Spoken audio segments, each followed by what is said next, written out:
Have you ever wondered why some people feel more alive in silence than in crowds? Why a night alone can feel like a full-body reset, while a packed weekend leaves them strangely hollow? Here's a secret. For INFJs, solitude isn't an escape, it's the operating system. When the door closes and the noise fades, their inner world lights up like a city at night. Streets of memory. Rooms of meaning. Quiet corners where ideas finally speak up. Today, we're stepping inside that city and mapping what really happens in an INFJ's mind when no one's watching. If you're an INFJ, I hope this feels like coming home. If you love one, this is your user manual. And if you're just curious, buckle up. The surface looks calm. Underneath, there's a symphony. Before we go any further, quick note. This isn't about needing to recharge like a phone on 5%. That's the beginner's explanation. INFJ alone time is closer to a full system rebuild. Menu bar disappears. Hidden processes spin up. What looked like stillness becomes a control room filled with dashboards, emotional weather, pattern trackers, long-term plans, moral compasses quietly recalibrating. It's selective invisibility. On the outside, they might be making tea or sitting by a window. On the inside, the lights are blazing and the crew is busy. First, the mask slips, not because they're fake in public, but because INFJs are highly attuned to context. Around people, they read the room, ease tension, manage subtext, and buffer intensity. That takes processing power. Alone, they close all those tabs. The voice in their head gets louder and clearer. They notice the tiny contractions that happened in their chest during a conversation. They listen to the thought they swallowed. They sit with a feeling they postponed. This is where authenticity gets restored, not as a slogan, but as an experience. They ask, what did I truly feel? What did I really want to say? Where did I go along to keep the peace? Not to self-criticize, but to realign. Then the replay machine starts. Think of it as director's cut, life edition. Scenes from the day reappear, only sharper. That comment from a colleague that felt off. That pause from a friend before they said, I'm fine. The patterns jump out. The tone shift. The tiny micro-expression near the eyes. INFJs don't just remember facts, they recall textures, how the room felt, who pulled back, who leaned in, what wasn't said. And they don't just observe, they empathically re-enter the moment. They feel the thread of sadness under a joke. They hold it gently, then follow it to its source. Sometimes it leads to a realization that changes how they'll show up next time. A question to ask, a boundary to keep, a kindness to offer, or a silence to respect. Here's where the alchemy lives, emotional sorting. INFJs soak up feelings like a wool coat in the rain. Alone, they hang that coat by the door and wring it out. What's mine? What did I pick up? They notice borrowed moods. The irritability that isn't actually theirs. The heaviness from a relative. The jittery buzz of a crowded store. They breathe, they name, they release. This isn't dramatics, it's hygiene. Without this step, they feel foggy and unlike themselves. With it, they recover clarity. The world becomes crisp again. Their empathy flows clean instead of clogged. And then, creative ignition. If you've ever wondered where an INFJ hides their talent, it's here. In the hours no one sees. Words pour into a notebook. Melodies arrive in the shower. A painting begins with 3 quiet brushstrokes at 1 a.m. The projects you never hear about, the ones that live in folders named Someday, get an appointment. For INFJs, creativity is both sanctuary and cipher. It lets them metabolize what they've felt. Not everything is for public view. That poem might never leave the Notes app. That story may exist only to teach them something true. But the act of making is non-negotiable. It's not a hobby, it's how they breathe. Time expands here too. INFJs use solitude to scan timelines the way a meteorologist scans weather fronts. They hold a decision in their palm and tilt it against the light of what matters over the long arc. Values, vocation, relationships, meaning. If I say yes now, who will that make me in 5 years?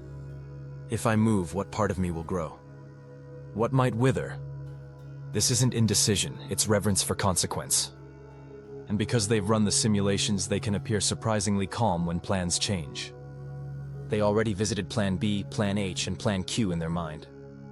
They know what matters. They can pivot without losing themselves. There's also a classroom here. Only the professor and the student are the same person. Questions sit on the chalkboard, white and stark. What does integrity require of me? Where am I compromising out of fear? What does love look like when it's not convenient? INFJs are philosophers of the practical. They want a worldview they can take into rush hour traffic, not just a bookshelf. Alone, they synthesize. The tradition they grew up in with the science they've read, the wisdom of their mentors with the counters in their own experience. This isn't navel-gazing, it's navigation. They're deciding which stars to steer by. Pattern tracking runs in the background like a quiet algorithm. Alone, it gets an upgrade. They connect a conversation from last winter to a look from last week and realize the theme. I abandon my own needs when someone else is distressed. They circle it. They name it. They plan new choreography for next time. Or they zoom out farther, scanning culture. Why does everyone seem more anxious? How is technology reshaping the way we relate? Where can I be a small antidote? INFJs aren't satisfied with commentary. They want contribution. Their solitude builds the clarity to offer one. Of course, all this work requires power. Social life drains the battery faster than anyone realizes, not because INFJs dislike people, but because they run multiple layers at once: content, context, subtext, and care. Alone time isn't me time in the indulgent sense. It's refueling for mission. The recharge protocol is precise: quiet, intentional slowness, a sensory reset. A walk with no music. A room with soft lighting. The ritual tea in their favorite mug. They might visualize light around them, not as magic, but as a way to cue their nervous system. You're safe, you're held, come back home. And slowly the hum returns. They feel like themselves again. Some of the best moments here are playful. The inner child gets the floor. No audience. No performance. Just delight. They dance to a guilty pleasure song. They build a snack plate that makes no culinary sense and every emotional one. They rearrange the desk for the 100th time because it feels better. This may look trivial, it's not. Joy is not a reward after the serious work. For INFJs, joy is medicine. It softens the self-interrogation, warms the analysis, and keeps their compassion from turning into martyrdom. Then there's the work almost no one talks about: shadow integration. The courage to pull up a chair for the parts they'd rather exile. Resentment, jealousy, control, the hunger to be right, the ache to be seen. Alone, they ask those parts to speak frankly. What are you protecting? What wound are you guarding? It hurts. It heals. They forgive themselves for being human. They take responsibility where it's theirs. They draw a line where someone else's choices have spilled over into their yard.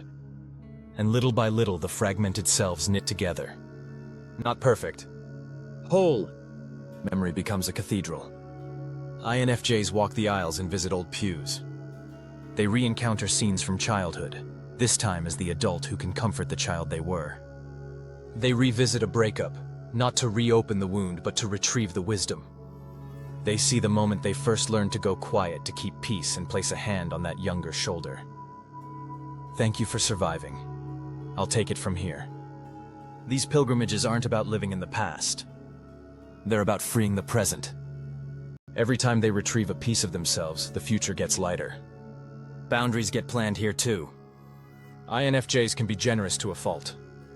Alone, they rehearse new language. I can't take that on. Here's what works for me. Let me think and get back to you. They practice saying it out loud. They imagine the discomfort. They anchor back into purpose. Because a boundary isn't a wall, it's a doorway that only opens for what's aligned. They're not withdrawing love, they're protecting the conditions that make love sustainable. Spirituality often slips in, sometimes without announcement. You don't have to be religious to recognize that there are moments of connection too precise to dismiss. INFJs feel those hums, while watering plants, while watching the sky go from blue to gold to blue again. Insight arrives like a bird on the windowsill, sudden, undeniable, gentle. The right next step. The call to apologize. The hunch that becomes a turning point. These aren't flashes of grand destiny. They're course corrections. And INFJs treat them with reverence, because the small faithful step today becomes a life they're proud to inhabit tomorrow. Not everything in this city is solemn. There are jokes here, dry, precise, unexpectedly savage. Alone, the INFJ lets their wit off the leash. The one-liner they didn't say at dinner. The metaphor that makes them snort laugh. Humor is ventilation. It lets the pressure out so the heart stays soft. It also sharpens their writing, their storytelling, their teaching. If you've ever heard an INFJ deliver a line that lands like a clean arrow, trust that it was honed in these quiet rooms. Decisions, of course, get made here, but not as spreadsheets alone. INFJs run each option through 3 gates. Does it tell the truth? Does it honor people, including me? Does it move me toward the life I'm actually called to, not the life that would impress the wrong crowd? If it passes those, intuition casts the deciding vote. This feels right isn't vagueness. It's the verdict of a court that has heard all the evidence, logic, memory, values pattern, empathy, and reached a consensus. From the outside, it may seem like they just knew. From the inside, it was anything but impulsive. You might wonder, with all this interactivity, how INFJs ever rest. Here's the paradox. When they give themselves this kind of solitude, the mind quiets on its own. The turbulence settles because it's been allowed to move. The water's clear because they weren't forced to be still. And in that clarity, something beautiful emerges. Simple presence. The book is read for love, not productivity. The meal is tasted, not posted. The sunset is witnessed, not captured. Life returns to one room, one breath, one moment. And in that moment, meaning is felt rather than chased. What about relationships? Alone time, or the lack of it, shapes how an INFJ bonds. Without solitude, their love gets thin, stretched across too many obligations. With it, their attention is luminous. They remember the thing you didn't want to say. They plan the small gesture that lands like a hug you didn't know you needed. They show up not to fix you, but to honor your dignity. They listen the way people drink water after a long run. It's not magic. It's the fruit of inner work. They did the sorting so they can bring the best of themselves to you.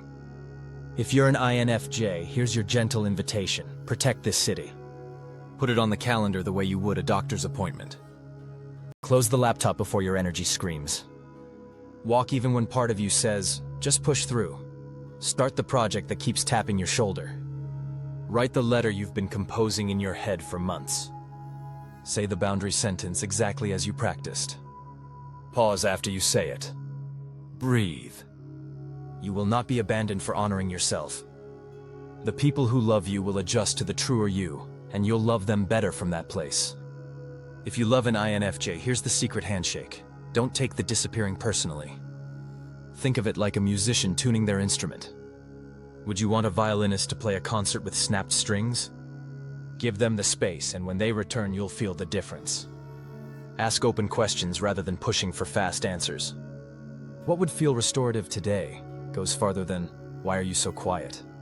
When they share an insight, resist the urge to debate. Sit with it. If they offer a creative piece, treat it like a privileged glimpse inside the cathedral. Be gentle. Be curious. Be grateful. And if you're neither INFJ nor partnered with one, you can still take something from this. Solitude isn't the opposite of connection. It's the root of healthy connection. Knowing your own voice is the only way to speak honestly. Understanding your patterns is the only way to change them. Listening for the small true nudge is the only way to live a life you recognize when you look in the mirror. INFJs just happen to practice this more deliberately because their wiring demands it. But the benefits are universal. So when an INFJ vanishes for a few hours or days, imagine the city they're walking. The replay theaters and art studios. The classrooms and chapels.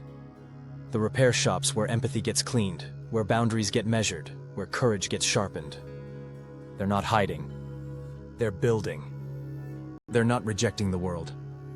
They're blessing it in the only way they know how, by becoming someone who can carry tenderness and truth at the same time.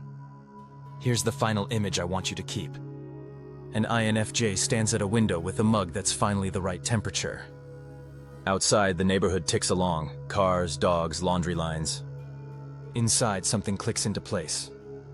A sentence they've been searching for. A decision that lands with relief. A softness towards someone who hurt them, paired with a firm decision not to be hurt that way again. They smile, not because everything is solved, but because they've returned to center. That center is quiet. It's honest. It's strong. When INFJs are alone, they aren't empty. They're full of questions that refine, memories that teach, plans that honor, laughter that lightens, and love that gets truer the more it's examined. The world will see the results later. In the right word at the right time, the brave no, the unexpected kindness, the art that feels like it knew you before you knew yourself. But the origins, those are forged in the silence. And that's the real magic of their mind when the door finally clicks shut.